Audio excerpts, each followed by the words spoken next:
menyampaikan itu. Maka apa yang tercipta? Maka yang tercipta adalah proses pembelajaran kita berjalan tepat waktu. Tidak ada waktu yang terbuang dengan sia-sia. Nah, itu adalah salah satu dari contoh keyakinan kelas. Nah, menurut Ananda, apakah keyakinan kelas itu penting untuk dibuat? Penting. Kira-kira kenapa pentingnya?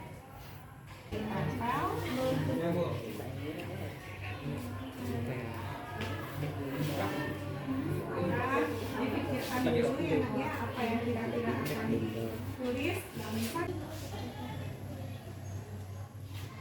Terima kasih.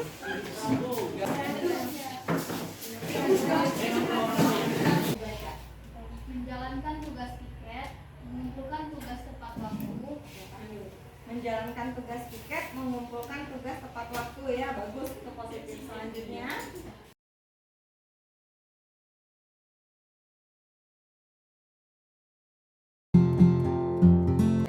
Bismillahirrahmanirrahim. Assalamualaikum warahmatullahi wabarakatuh. Selamat pagi Bapak Ibu. Alhamdulillahirabbil alamin, wassalatu wassalamu ala asyrafil anbiya'i wal mursalin wa ala alihi washabihi ajma'in. Puji syukur kita panjatkan kehadirat Allah Subhanahu wa taala karena pada pagi hari menjelang siang ini kita semua dapat hadir dalam kegiatan Seminasi Budaya Positif oleh calon guru penggerak angkatan 9 Ibu Dinda Merdekawati. Salawat beriring salam tidak lupa kita hadiahkan kepada baginda Rasulullah SAW dengan ucapan Allahumma sholli ala sayyidina Muhammad wa ala ali sayyidina Muhammad. Besar harapannya acara hari ini memberikan kita banyak keberkahan dan ilmu yang bermanfaat bagi kita semua. Baiklah Bapak Ibu yang saya hormati, Pak Andi selaku wakil dari SMA Negeri 10, yang saya hormati Bapak Ibu hadirin yang sudah hadir pada hari ini. Untuk tidak memperpanjang mukadimah, saya persilakan kepada Pak Andi untuk menyampaikan sepatah atau dua patah kata. Kepada Pak Andi kami persilakan. Bismillahirrahmanirrahim. Assalamualaikum warahmatullahi wabarakatuh. Selamat siang Bapak Ibu semuanya. Yang kami hormati Bapak Ibu Wakil Kepala Sekolah SMA Negeri 10 Mandal. Kemudian yang kami hormati Bapak Ibu Majelis Guru SMA Negeri 10 Mandal beserta staf tata usaha dan operator SMA 10 Mandal. Kemudian tentunya yang kita banggakan adalah rekan kita, seorang calon guru penggerak angkatan 9 SMA Negeri 10 Mandal yang hari ini menyampaikan terkait dengan diseminasi budaya positif. Nah, Bapak Ibu, pertama-tama marilah kita sama-sama panjatkan rasa syukur kita atas karunia Allah Subhanahu wa taala yang hari ini kita masih diberikan kenikmatan, sehat, kelapangan rezeki sehingga kita bisa berkumpul di sini. Baik Bapak Ibu, selanjutnya apa yang disampaikan oleh Bu Dinda nantinya setidaknya ini menjadi hal-hal yang baik untuk kita, menjadi pembelajaran yang baru untuk kita agar kedepannya kita bisa lebih baik lagi, lebih bagus lagi untuk perkembangan, untuk pembelajaran di sekolah kita ini terhadap murid-murid kita. Dan harapannya apa yang disampaikan Bu Dinda hari ini menjadi juga motivasi kita, motivasi untuk Bu Dinda juga agar diseminasi budaya positif ini menjadikan SMA Negeri 10 Mandau ini sepenuhnya berbudaya positif. Ibu Dinda mungkin penyampaian juga titip salam dari Ibu Kepala Sekolah. Mohon maaf karena tidak dapat hadir hari ini karena beliau sedang ada tugas dinas di luar kota. Mungkin itu saja dari saya, lebih dan kurang saya mohon maaf. Assalamualaikum warahmatullahi wabarakatuh. Selamat siang semuanya. Terima kasih saya ucapkan kepada Bapak Ibu hadirin yang berbahagia. Tanpa memperpanjang lagi, kita langsung saja memasuki acara intinya, penyampaian diseminasi budaya positif oleh CGP Angkatan 9. SMA Negeri 10 Mandau kepada Ibu Dinda Merdekawati kami persilakan.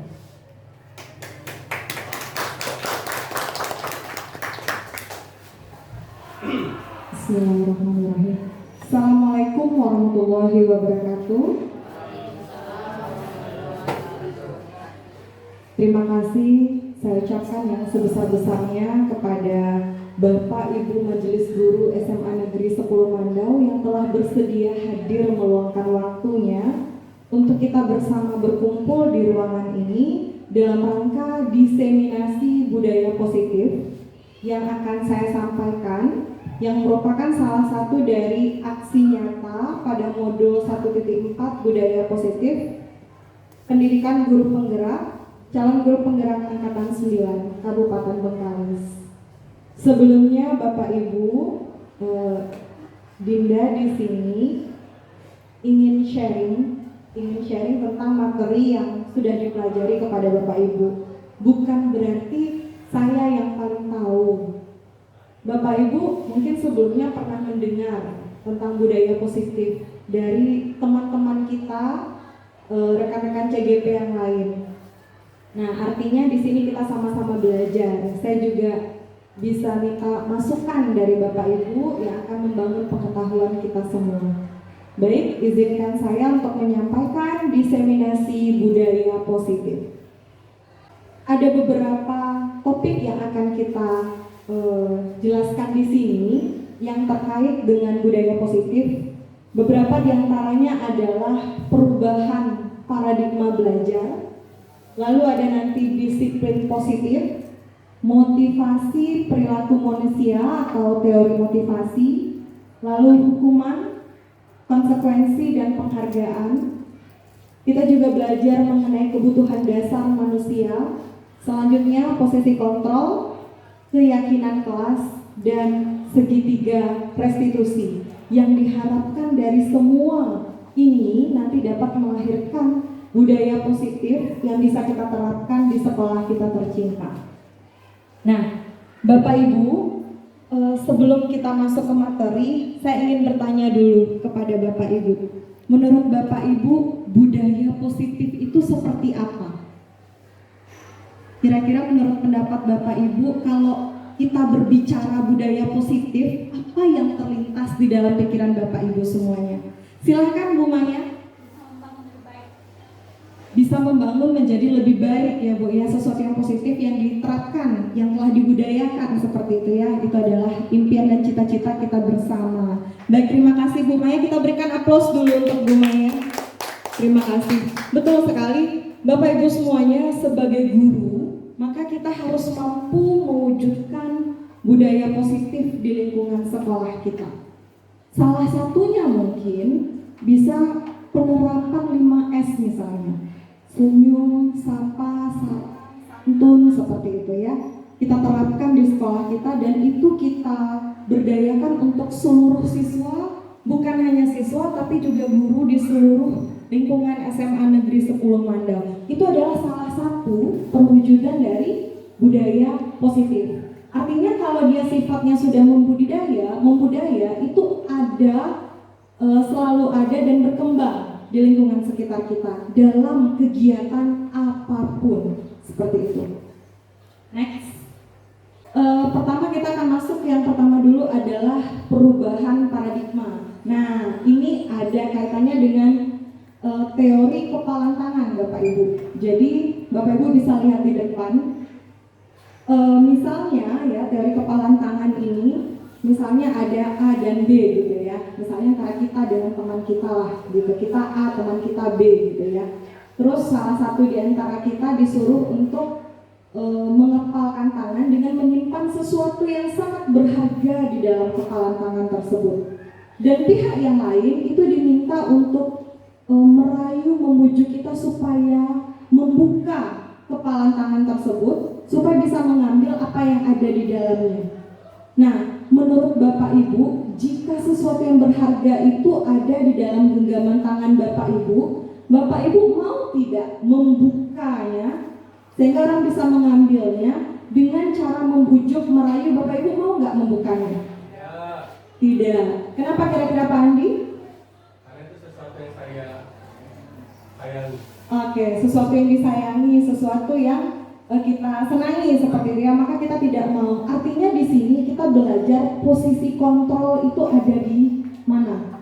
Ada di diri kita sendiri, dalam diri kita sendiri. Jadi bagaimanapun orang berupaya untuk membujuk kita atau mungkin memaksa untuk memberikannya, kalau kita tidak mau, maka kita tidak akan memberikannya. Artinya Bapak Ibu, di sini adalah jika ada satu hal positif ya yang kita kembangkan dari diri kita dan itu muncul dari diri kita sendiri, bagaimanapun orang mempengaruhi kita untuk mengubahnya, kita tetap tidak mau, karena posisi kontrol itu ada di dalam diri kita. Kita mau atau tidak itu tergantung diri kita sendiri. Seperti itu ya Bapak Ibu ya. Selanjutnya, nah artinya di sini siapa sesungguhnya yang memiliki kontrol? Di sini ada stimulus respon dan ada teori kontrol atau pilihan. Misalnya, kita mencoba mengubah orang agar berpandangan sama dengan kita. Maka teori kontrolnya adalah kita berusaha memahami pandangan orang lain tentang dunia. Selanjutnya lagi, perilaku buruk dilihat sebagai suatu kesalahan. Nah, itu teori kontrolnya adalah semua perilaku memiliki tujuan. Artinya apa? Segala sesuatu itu dilakukan pasti ada dasarnya, pasti ada alasannya, pasti ada yang melatar belakanginya. Nah, ini adalah paradigma stimulus respon teori kontrol. Oke, selanjutnya kita berbicara mengenai disiplin positif. Nah, apa makna kata disiplin? Menurut Bapak Ibu, makna disiplin itu seperti apa? Tertib. Oke, terima kasih ya Bu Gus. Menurut Bu Gus, disiplin itu adalah tertib, patuh seperti itu ya Bu ya. Nah, kalau kita pelajari akar katanya Bapak Ibu, disiplin itu berasal dari bahasa Latin yang artinya disiplina, artinya adalah belajar. Nah, belajar kontrol diri dengan menggali potensi kita agar tercapai tujuan yang mulia, yaitu sesuatu menjadi seseorang yang kita inginkan berdasarkan nilai-nilai yang kita hargai. Artinya Bapak Ibu, disiplin itu belajar untuk memaknai apa yang kita percayai sesungguhnya. Jadi kalau disiplin itu sudah diterapkan, itu bukan karena pengaruh dari luar lagi makanya kita mau disiplin, tapi memang berasal dari dalam diri kita sendiri, seperti itu. Nah, disiplin positif itu merupakan pendidikan disiplin yang mengajarkan tanggung jawab kepada anak dan mengembangkan kesadaran diri berdasarkan nilai-nilai kebajikan. Artinya di sini anak itu sadar terhadap sesuatu, kenapa dia mau disiplin? Karena dia mengerti nilai-nilai kebajikannya. Nah, di sini menurut seorang ahli yang bernama Dr. William Glasser, dalam disiplin positif ini ada teori kontrol atau teori pilihan. Di sini dijabarkan ada beberapa poin.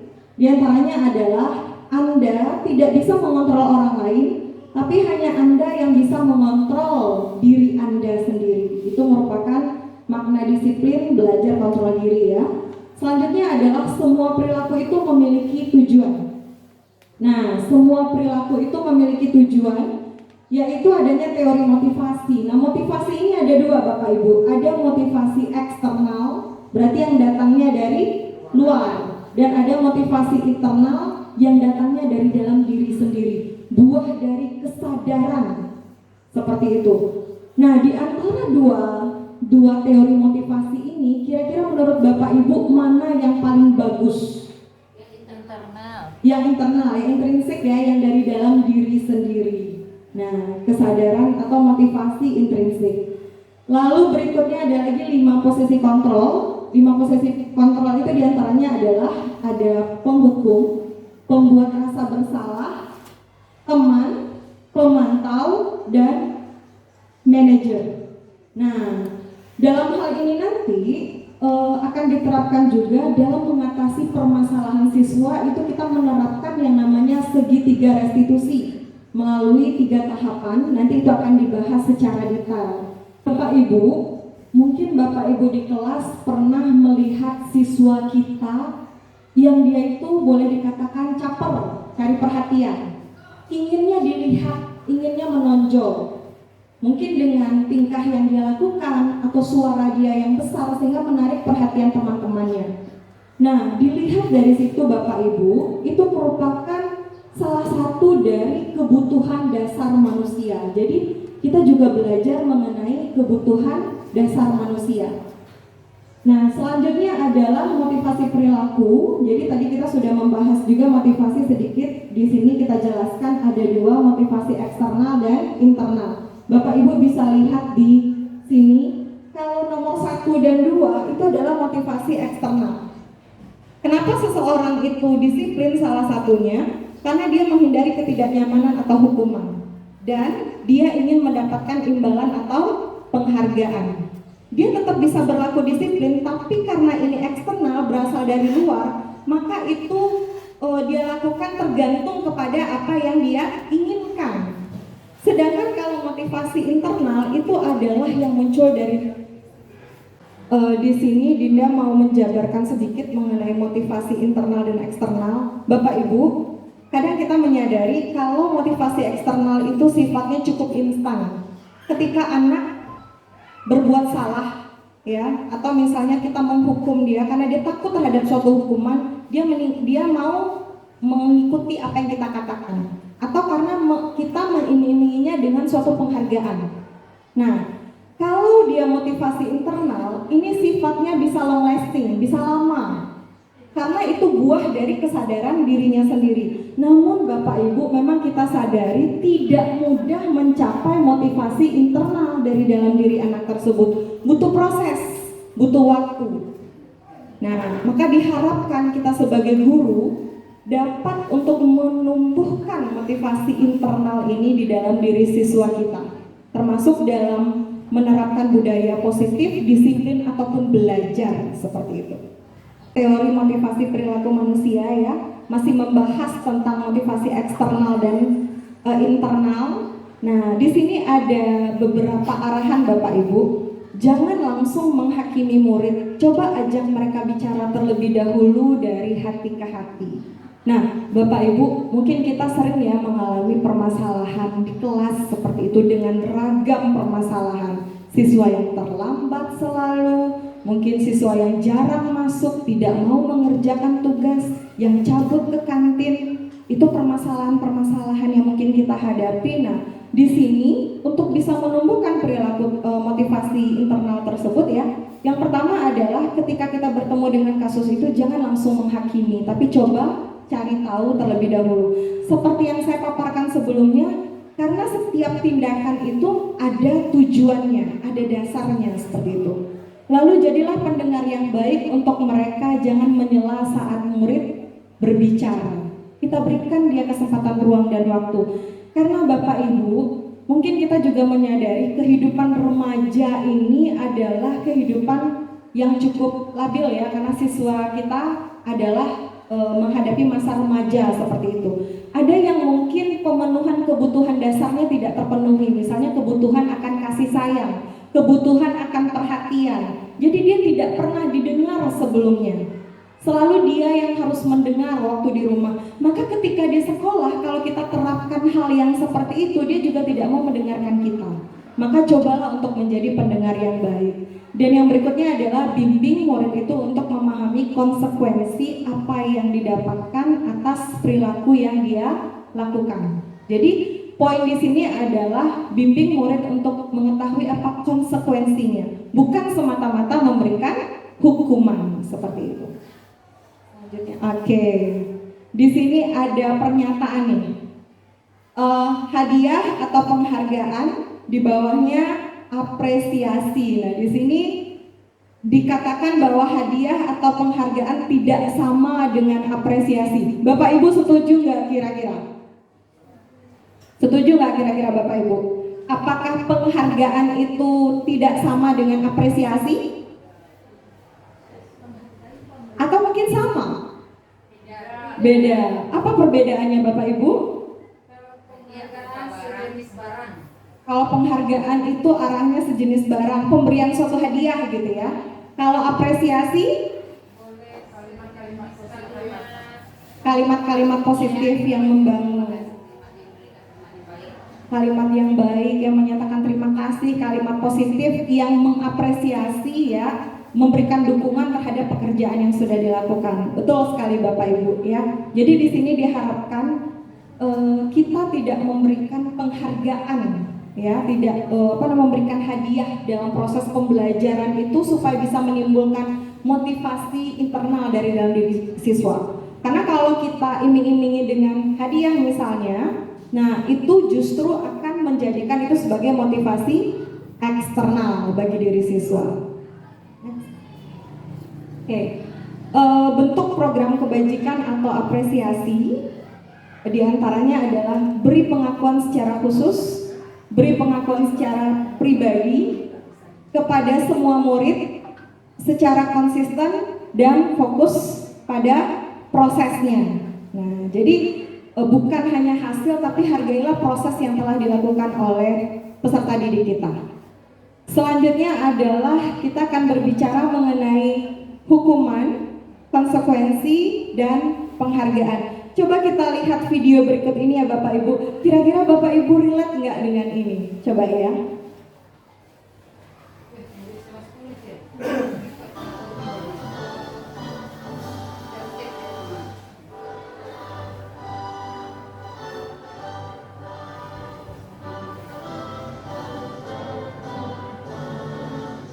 Nina, kamu tahu salah apa? Iya Bu, maaf, saya Ketinggalan terus. Lain kali dibawa topinya supaya kamu gak kepanasan. Sudah sana, berdiri di lapangan. Hormat dibuat dengan bendera selama 15 menit. Oke, apa tanggapan dari Bapak Ibu semua kira-kira? Boleh, dari Bu Gus? kalau setelah kita amati dari video tadi itu adalah motivasi pelanggan kita tapi ya minimal pertama saya menjawab tidak seperti kamu ada dua lagi yang saya Bagus sekali, terima kasih ya Bu Gus. Jadi luar biasa yang disampaikan oleh Bu Gus. Jadi kalau dari video itu kita lihat ibu gurunya posisinya menghukum atau memberikan konsekuensi, Bu. memberikan hukuman konsekuensi, cuman kalimatnya tidak kalimat membangun, Terlalu menjatuhkan ya Bu. Oke. Harusnya lebih baik lagi kalimatnya ya Bu ya. Nah, ya betul sekali Bu Gus, supaya muncul motivasi internal dari dalam diri siswa tersebut ya.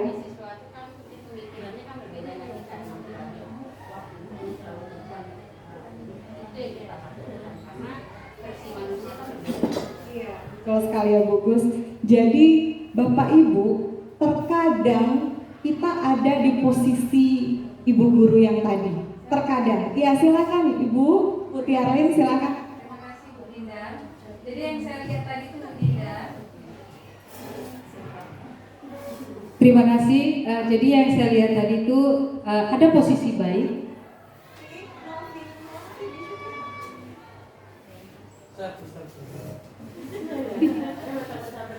Ada posisi baik dan ada posisi tidak baiknya di situ. Kalau saya terus terang saja, saya ada ambil posisi baiknya di sana. Artinya saya suka seperti Pak Andi.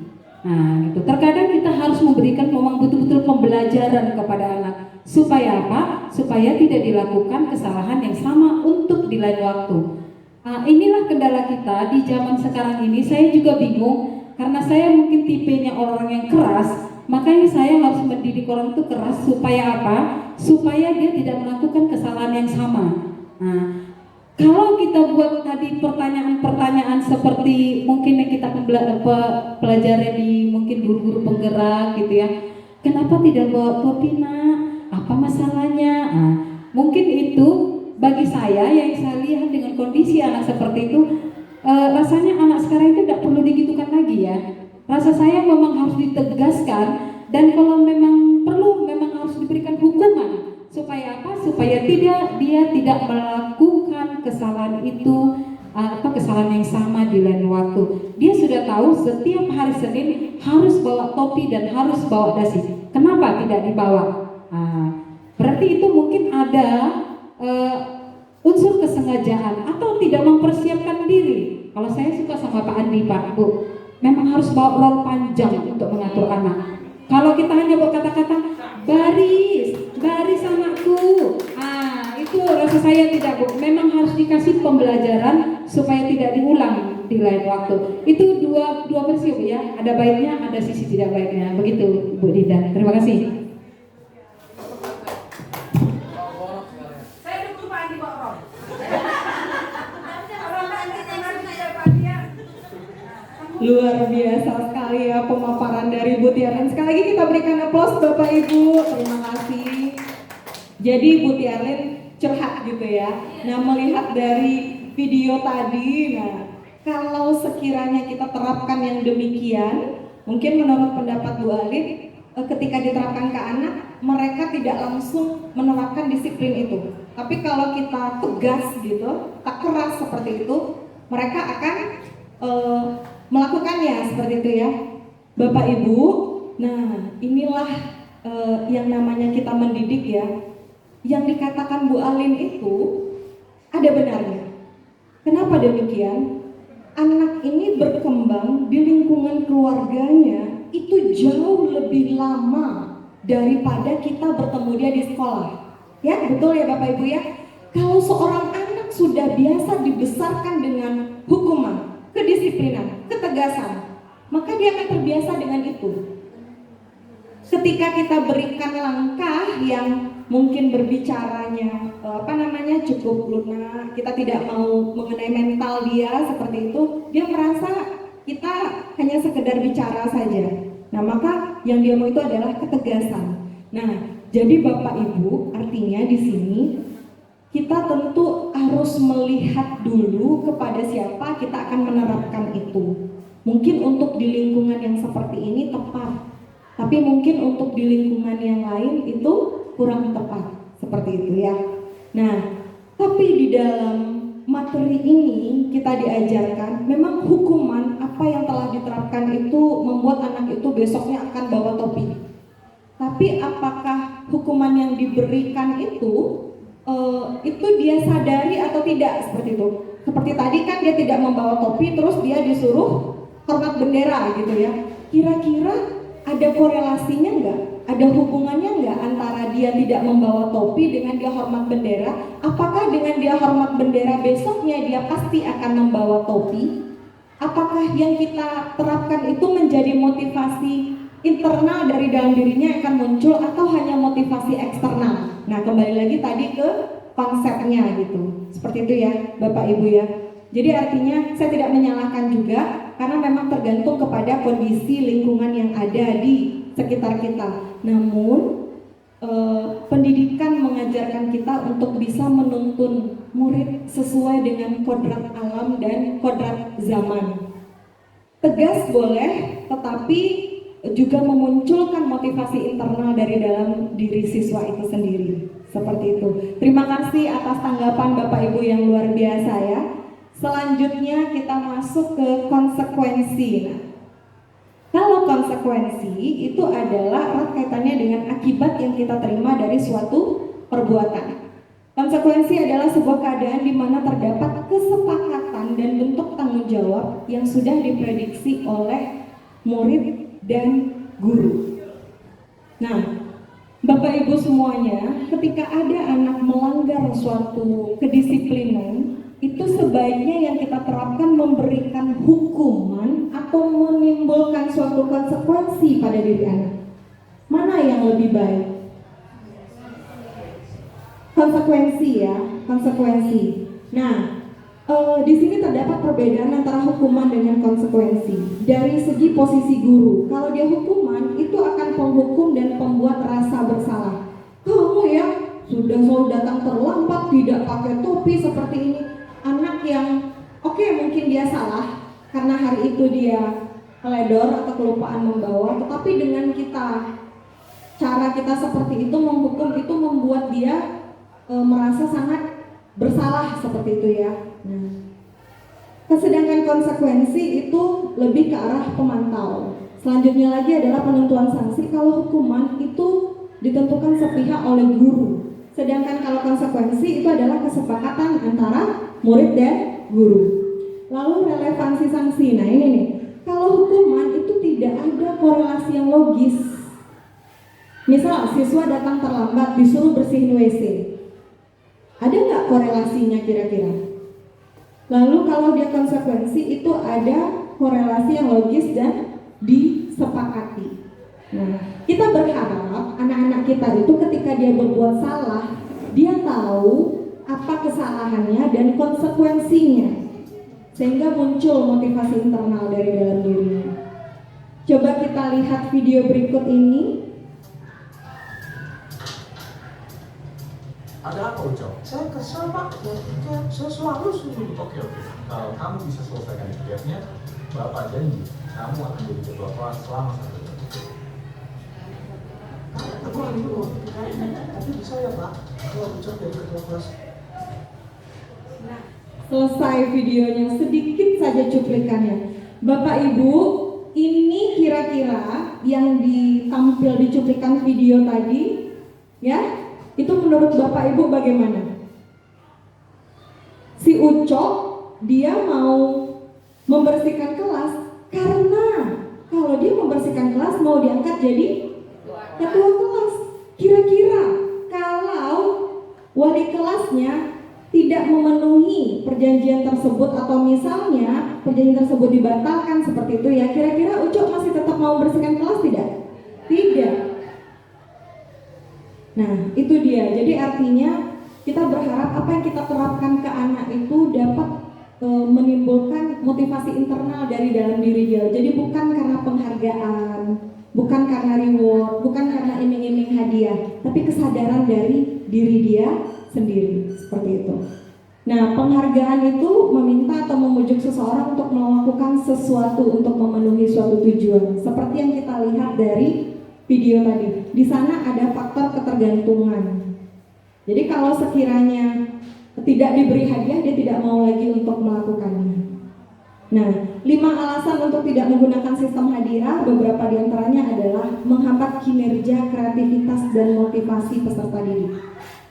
Lalu hadiah memiliki potensi hukuman, menyebabkan putusnya hubungan sosial, membuat gagal menemukan sumber masalah, dan kehilangan motivasi intrinsik jangka panjang. Ini yang berbahaya Bapak Ibu. Jadi anak tersebut tidak ada motivasi intrinsik dari dirinya ya. Silakan. Selanjutnya. Nah, sebentar, bertahan dulu. Oke, coba kita lihat. Misalnya tindakan guru nih ya, mencatat 100 kali di dalam buku kalimat saya tidak akan terlambat karena dia terlambat ke sekolah. Menurut Bapak Ibu ini hukuman atau konsekuensi? Konsekuensi? Hukuman. Kalau ada yang bilang hukuman, nah karena ada 2 pendapat ya, yang menyatakan itu hukuman, kira-kira kenapa?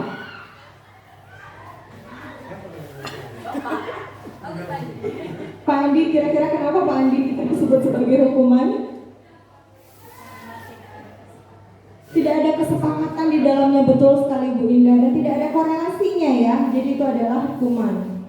Nah, selanjutnya adalah lari mengenai lapangan basket 2 kali karena terlambat hadir di sekolah, hukuman, karena tidak ada korelasinya. Selanjutnya, murid diminta untuk push up 15 kali karena tidak menggunakan masker. Itu adalah, coba kita lihat, hukuman. Selanjutnya, menggantikan kertas tugas teman yang telah dicoret-coret. Ada anak kita, dia mencoret-coret kertas temannya, lalu dia harus mengganti kertas tersebut. Hukuman atau konsekuensi? Konsekuensi, karena artinya itu ada korelasi atau ada hubungannya. Kertas yang sudah dicoret-coret tadi akan tergantikan, seperti itu.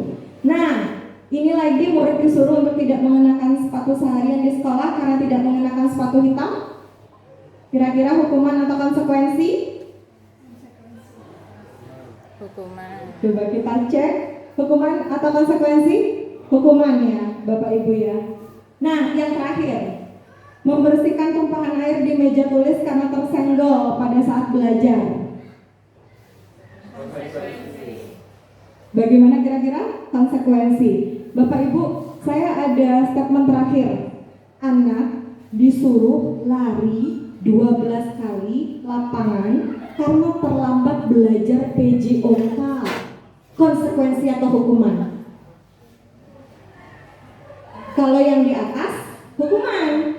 Tapi saya ganti loh Bapak Ibu, dia pada mata pelajaran PJOK. Nah, kira-kira konsekuensi atau hukuman? Dia, anak ini terlambat mata pelajaran PJOK, lalu dia disuruh lari keliling lapangan. Nah Pak Hasan, saya mau tanya, dalam materi PJOK ada nggak sih latihan fisik, misalnya suruh lari, pemanasan? Ada. Nggak semua harus berlari ya. Misalnya, mungkin pada mata pelajarannya lari estafet seperti itu ya Pak ya. Kira-kira itu konsekuensi atau hukuman Bapak Ibu? Konsekuensi. Nah, seperti itu ya. Jadi memang ada hubungannya juga seperti itu. Bisa untuk pemanasan. Oke, selanjutnya kita masuk ke kebutuhan dasar manusia adalah untuk bertahan hidup, kesenangan, kasih sayang dan rasa diterima, kebebasan dan penguasaan. Kalau kita lihat Bapak Ibu, kadang anak-anak kita di kelas itu dengan karakteristik yang sangat beraneka ragam. Seperti yang saya ceritakan tadi, ada yang mungkin karena dia suka menarik perhatian, orang lagi belajar terus dia nanti nyanyi-nyanyi sendiri, ingin dikenal sama gurunya, ingin dikenal sama teman-temannya. Mungkin ada salah satu kebutuhan dasarnya itu yang tidak terpenuhi. Nah, maka di sini Bapak Ibu semua kita diminta untuk ketika melihat seperti itu, kita tidak langsung menjudge anak. Kamu, suara kamu aja yang paling besar, cacing kepanasan, duduk kamu, misalnya gitu kan. Nah, mungkin kita harus tanya dulu, atau misalnya kita dalami dulu ya, kenapa kira-kira anak itu seperti itu. Kita coba cari pendekatan dengan dia. Mungkin ada salah satu kebutuhan dasarnya yang tidak terpenuhi. Simpelnya Bapak Ibu, kalau kita lapar, kita konsentrasi nggak sih? Enggak ya. Nah, itu juga salah satu kebutuhan dasar tidak terpenuhi. Ya, itu kebutuhan dasar hidup seperti itu. Nah, selanjutnya adalah posisi kontrol. Nah, Bapak Ibu semua, sebagai guru dalam mendidik ada 5 posisi kontrol yang bisa diterapkan oleh guru seperti itu ya, yang ada pada guru seperti itu. Nah, diantaranya adalah penghukum, lalu pembuat rasa bersalah, ada sebagai teman, sebagai pemantau, dan sebagai manajer. Nah, kalau dia sebagai penghukum, seperti tadi misalnya, kamu tidak pakai sepatu, lari keliling lapangan misalnya seperti itu ya, berarti kita menghukum. Lalu ada lagi pemantau seperti itu. Menurut Bapak Ibu semua, dari semua posisi kontrol itu apa yang sebaiknya kita miliki? Posisi kontrol yang mana? Manajer ya Bapak Ibu ya. Manajer. Kenapa penting sekali kita berada pada posisi manajer? Kira-kira apa yang menyebabkan itu penting? Bagi posisi manajer, anak itu yang menyadari kesalahannya dan menemukan solusi dari permasalahannya itu. Iya, luar biasa sekali. Terima kasih ya Pak Andi. Jadi dengan adanya posisi manajer, itu kontrol dirinya adalah kita berharap anak itu menyadari kesalahannya sendiri, sehingga dia sadar kalau itu salah dan dia tidak mau untuk melakukannya lagi. Mungkin Bapak Ibu kalau dari tadi dengar materi saya, ujung-ujungnya selalu mengarah ke motivasi intrinsik dari siswa itu yang kita tumbuhkan. Itu intinya Bapak Ibu. Kalau sudah siswa itu sadar dari dalam dirinya, dia terapkan, nah itu yang akan menjadi budaya positif yang sifatnya long lasting, akan bertahan lama, yang terus diterapkan menjadi sebuah budaya, kan seperti itu. Berarti sudah mengakar dari dalam dirinya, bukan karena faktor luar. Pernyataan, pernah nggak Bapak Ibu di posisi yang seperti ini? Ketika kita mengatakan, saya kecewa sekali loh sama kamu, itu kira-kira posisi kontrol kita apa Bapak Ibu? Dari 5 tadi, pembuat rasa bersalah. Coba kita lihat. Betul sekali Bu Indah, pembuat rasa bersalah. Jadi si anak itu nggak sadar akan kesalahannya ya, cuman dia merasa dia disudutkan, dia disalahkan. Kadang begini, anak itu ada yang ketika dia tersudut seperti itu dia sadar, tapi justru ada juga yang tidak. Dia malah boleh dikatakan mental atau nggak sadar apa salah dia. Emang aku salah? Emang aku salah ya seperti itu? Kan seperti itu kalau terkadang remaja ya Bu ya, mencari jati dirinya yang masih labil gitu. Selanjutnya, kamu tidak pernah benar melakukannya. Kira-kira apa posisi kontrolnya Bapak Ibu? Penghukum, kita coba lihat ya. Iya, betul 100 untuk Pak Hasan. Hebat, Bu Indah 100. Hasan 100. Next, ayolah lakukan demi ibu atau bapak. Sebagai teman, sebagai penghukum, pembuat rasa bersalah, manajer. Yang mana kira-kira Bapak Ibu? Teman ya. Coba kita lihat. Ya, betul. Selanjutnya, apakah kamu mau mendapatkan stiker bintang hari ini? Pemantau. Kita lihat. Jawaban dari Bu Risna adalah pemantau. Luar biasa. 100 untuk Bu Risna ya. Selanjutnya adalah bagaimana kamu bisa menyelesaikan masalah ini?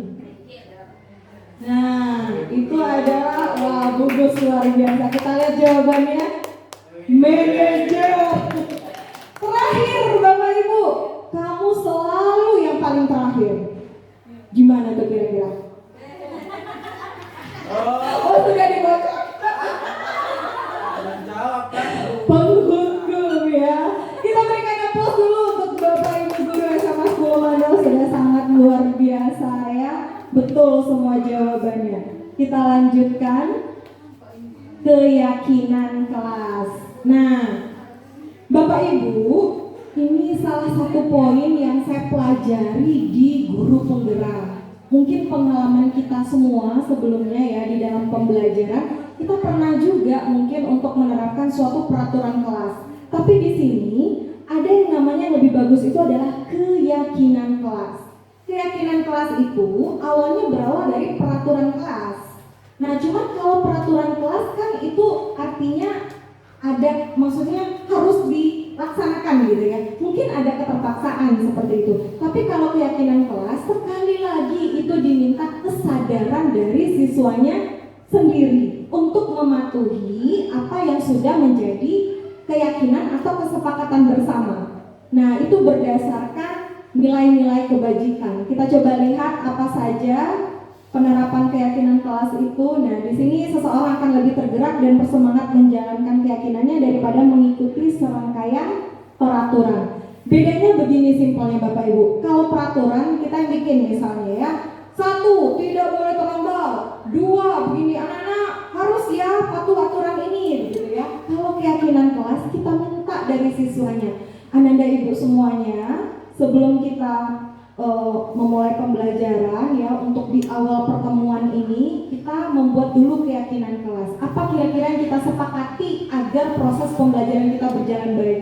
Jadi dari siswanya yang muncul seperti itu. Nanti hal tersebut kita akan pilih mana yang akan kita setujui secara bersama menjadi keyakinan kelas. Nah, ini contohnya. Ini ada peraturan TKB, ini keyakinan TKB. Menurut Bapak Ibu mana yang paling bagus? Keyakinan. Kita bisa lihat dari kalimatnya. Setiap anggota kelas perlu merasa nyaman saat belajar. Kalau dia sudah merasa perlu, nyaman belajar itu adalah kebutuhan, maka dia akan berupaya menciptakan lingkungan yang nyaman.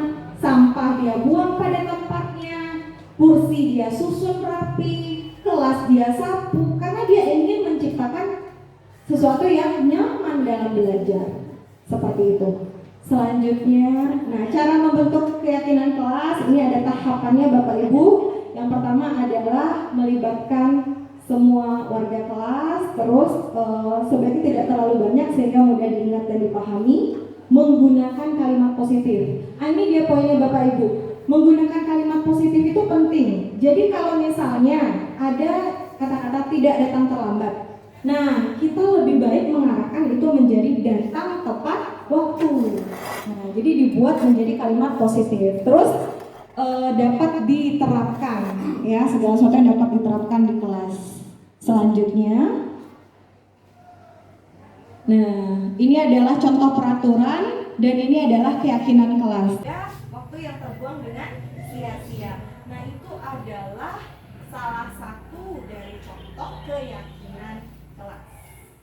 Nah menurut Ananda, apakah keyakinan kelas itu penting untuk dibuat? Penting. Kira-kira kenapa pentingnya?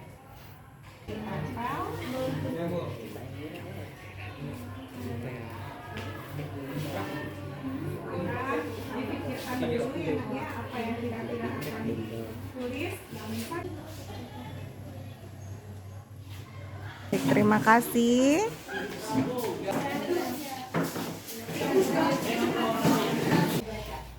Menjalankan tugas piket, mengumpulkan tugas tepat waktu. Menjalankan tugas piket, mengumpulkan tugas tepat waktu, ya, bagus, itu positif. Selanjutnya kita pertimbangkan adalah kelas untuk kita sepakati bersama. Banyak sekali hal-hal positif tadi yang Ibu dengar, ya. Baik, sekarang saatnya kita akan memilih dan memilah peraturan kelas mana yang akan kita tetapkan secara bersama menjadi keyakinan kelas. Tentunya yang akan ditetapkan menjadi keyakinan kelas adalah sesuatu yang kita sepakati baik untuk seluruh anggota kelas, baik untuk pembelajaran dan memberikan dampak yang positif. Kita lihat dari yang pertama. Menjalankan tugas piket, mengumpulkan tugas tepat waktu. Bagus atau tidak? Bagus. Kita sepakati menjadi keyakinan kelas? Iya, kita sepakati ya. Jadi kita pindahkan ke sini. Ini berarti akan menjadi keyakinan kelas kita yang akan kita jalankan. Berikutnya, rapi dalam berpakaian, mengumpulkan tugas tepat waktu, mengikuti pembelajaran di kelas tanpa membolos. Bagaimana? Bagus ya, bagus untuk diterapkan atau disepakati. Ya, ini sangat positif sekali. Berikutnya, menghargai dan mendengarkan guru yang sedang menjelaskan. Kira-kira positif atau tidak? Iya, sangat positif sekali, bagus. Karena kita harus ada yang namanya rasa saling menghargai di dalam proses pembelajaran, baik dengan antara siswa dengan guru maupun siswa dengan siswa dalam berkolaborasi di dalam kelompok atau diskusi, ya. Ketika kita saling menghargai, maka kita dapat mendapatkan pelajaran, ya, mendapatkan pembelajaran yang efektif dalam proses tersebut, ya. Jadi ini kita sepakati. Sepakat ya? Ya. Oke. Selanjutnya, mengumpulkan tugas tepat waktu. Nah, ini kurang lebih sama ya, Nak. Di sini adalah menghargai guru saat menjelaskan di kelas, itu sudah sama. Mengumpulkan tugas tepat waktu juga sudah ada di sini, ya. Karena sudah ada, artinya sudah terwakilkan ya, Nak. Ini kita taruh dulu di sini, ya. Oke, selanjutnya, setiap siswa kelas 11-2 permisi ke kamar mandi maksimal 2 orang. Sepakat atau tidak? Sepakat. Ya, ini bagus supaya tidak terlalu banyak yang keluar. Bagus. Selanjutnya adalah, nah, ini hampir sama. Boleh permisi berdua, ya, dan lebih tenang dalam belajar. Berarti kurang lebih sama ya, Nak, ya. Selanjutnya, sebaiknya HP disimpan saat pembelajaran. Gimana menurut Ananda? Ya, HP disimpan saat pembelajaran dan hanya dipergunakan jika guru di dalam kelas itu mengarahkan siswanya untuk menggunakan handphone pada saat pembelajaran. Jadi penggunaan handphone itu memang berguna ya untuk proses pembelajaran. Kita sepakati. Selanjutnya lagi, sebaiknya masuk tepat waktu, piket tepat waktu. Nah, ini berarti sudah terwakilkan juga tadi di sini, ya. Letakkan lagi, mengumpulkan tugas tepat waktu, hampir sama seperti yang tadi ya, Nak. Datang lagi di sini, datang tepat waktu, itu sudah dituliskan juga tadi di sini, sudah diwakilkan. Tepat waktu datang ke sekolah, nah sama itu ya, tepat waktu datang ke sekolah. Piket tepat waktu, oke, hampir sama. Kita lihat lagi. Datang tepat waktu, berdoa sebelum belajar, beri salam ketika guru masuk. Nah, datang tepat waktunya sudah terwakilkan. Nah, tapi berdoa sebelum belajar, beri salam ketika guru masuk itu belum ada ya. Kita sepakati ya. Selanjutnya lagi, membuang sampah pada tempatnya. Bagus ya. Membuang sampah pada tempatnya. Memang ini termasuk menjaga kebersihan, tapi ini adalah sebuah kalimat positif yang mengarah kepada tindakan. Salah satu menjaga lingkungan adalah dengan membuang sampah pada tempatnya. Oke.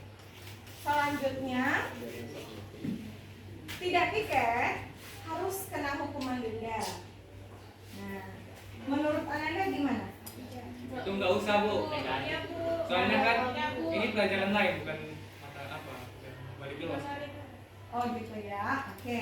Jadi menurut Ananda, walaupun ini bukan wali kelas ya, walaupun ini adalah pelajaran di kelas, nah guru itu ketika masuk kelas juga menginginkan kelas dalam keadaan yang bersih. Ya, Ibu sangat mengharapkan Ananda bisa melaksanakan piket dengan baik. Namun anjuran Ibu memang kalau terkait dengan denda itu adalah kesepakatan bersama ya. Mungkin kita panggilkan dulu. Berikutnya, dilarang bermain HP. Sudah ya nak ya, sudah terwakilkan. Tadi itu adalah dari Ananda dan untuk kita bersama. Jadi baik Ibu maupun Ananda kita akan mengikuti keyakinan kelas yang telah kita sepakati. Apa bedanya peraturan dengan keyakinan? Kalau peraturan itu suatu aturan, dia harus dijalankan, maka di dalamnya bisa jadi ada suatu keterpaksaan. Tapi kalau keyakinan itu sudah hal yang kamu sepakati bersama dari kamu semuanya, maka Ibu berharap itu bisa kita jalankan dalam proses pembelajaran. Nah, nanti tanda ini sudah disepakati menjadi keyakinan kelas, kita akan membuat nanti tanda tangan di sini. Ya, itu artinya kamu menyepakati apa yang sudah kita rumuskan bersama dan siap untuk menjalankannya di dalam proses pembelajaran. Setuju anak ibu semuanya?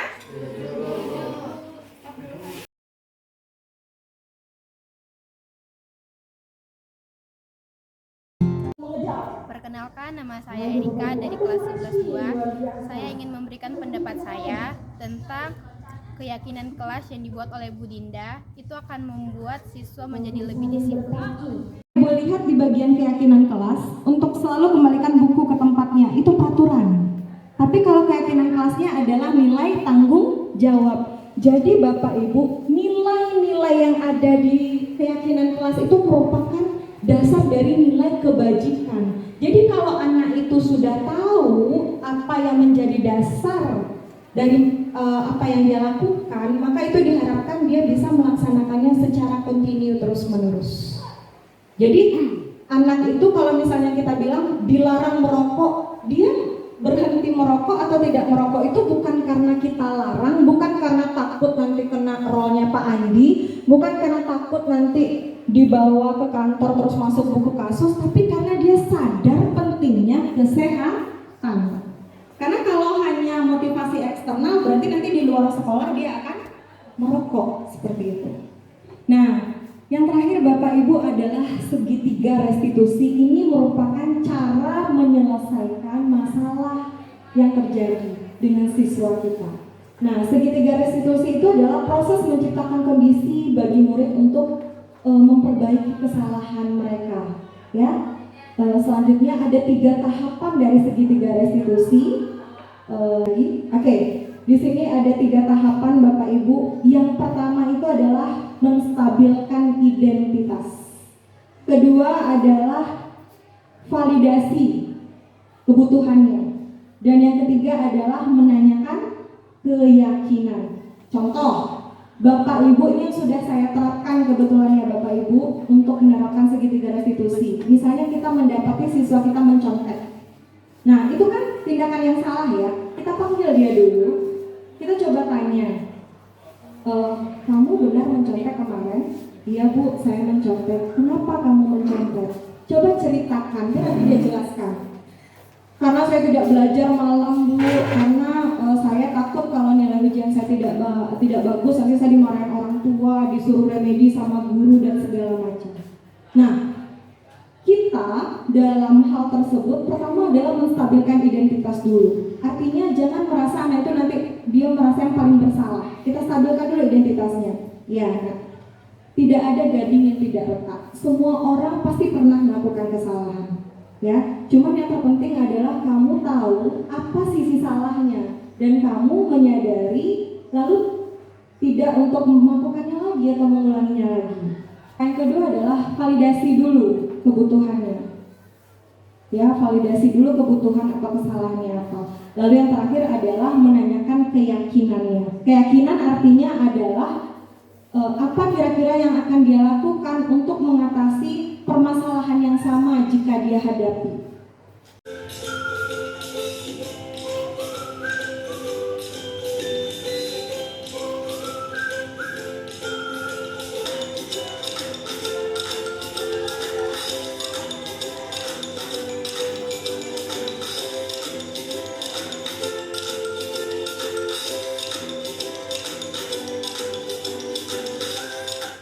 Selamat siang Sidi. Gimana kabarnya sih? Sidi, ibu mau tanya. Sidi kemarin sekolah?